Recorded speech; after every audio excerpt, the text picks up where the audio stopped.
All right, good morning, Hope Chapel. My name is Casey Romero. I'm a member here at Hope Chapel, and I'd just like to share a sip tip with you, food for thought. I call it being set in our ways.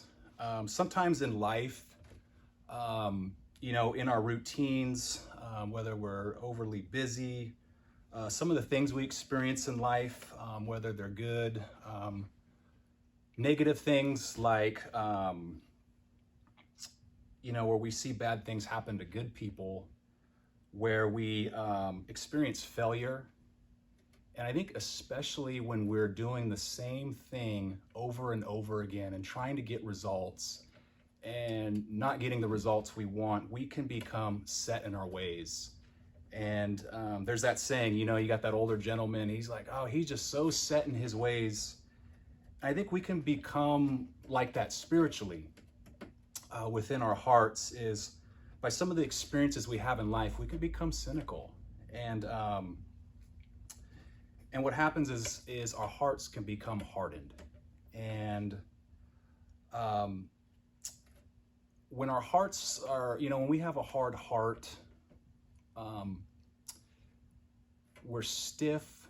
It's hard for us to move. And so when we walk around with the experiences that we have, what happens is one of the byproducts of being set in our ways is we can lose the ability to have an expectation that God can do new things and great things in our lives. And so I just kind of want to share what does it mean? And so I call it being spiritually flexible. And what that means is having a soft heart. God says, I want to give you a heart of flesh. I want to give you meaning. I want to give you a sensitive heart.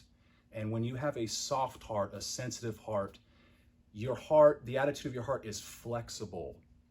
It's not set in your ways. It's not set on certain things, but God can form it and God can stretch it. And so I just want to talk about what does it look like to be spiritually flexible? And so I'm going to read from Exodus 3, verse 1 to 4. And we've all heard the story before, Moses in the burning bush.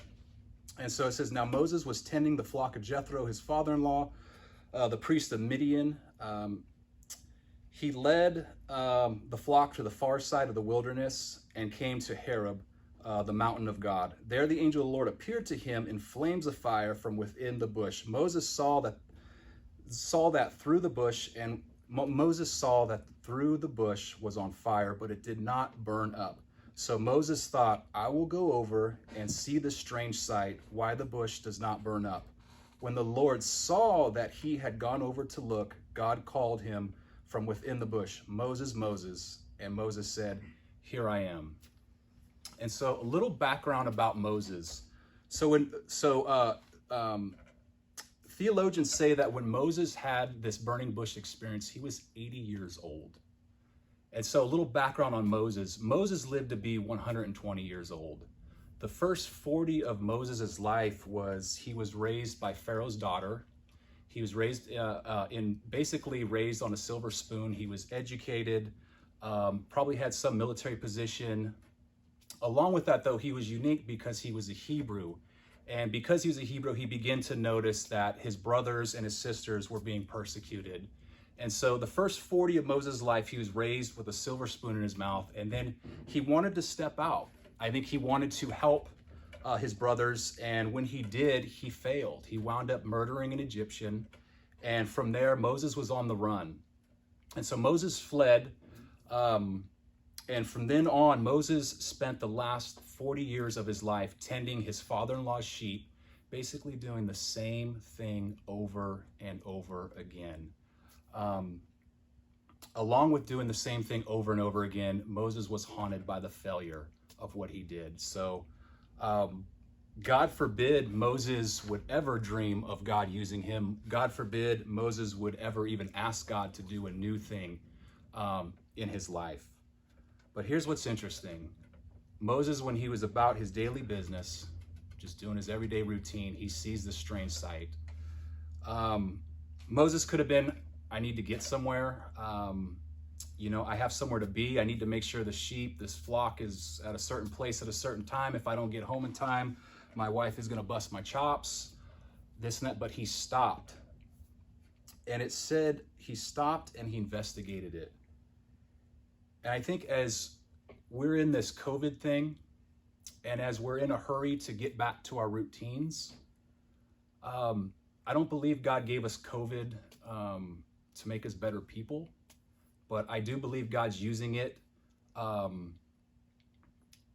one of the ways I think he's using it is he's getting us to stop and pause with a purpose. And so I think if we would not be in such a hurry to get back to our routines, but stop and investigate this thing, stop and ask God some of the tough questions, I think that we can wind up having what's called a fresh encounter with God, the way Moses did. You see, if you find yourself running the same routine, haunted by the same failures of your past, all you need is just a fresh encounter with God.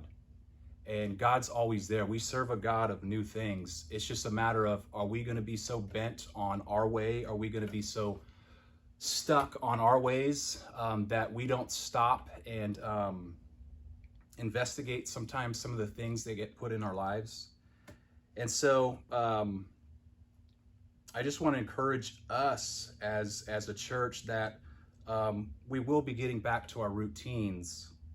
But I know as far as what I want in life, I don't want to be, as I get older, I don't want to be set in my ways. I don't want to be set in my heart that this is how it's going to be, but I want to be able to walk with the expectation that God is going to do something new and God is going to do something great. So Hope Chapel, don't let your hearts get set in its ways. Hold on to remember and hold on to the promises that God has given you, because we serve a God of freshness. We serve a God who does new things, and we serve a God who does great things. So I hope you're blessed by this, and just want to say God bless you, Hope Chapel. Can't wait to meet with you. God bless you.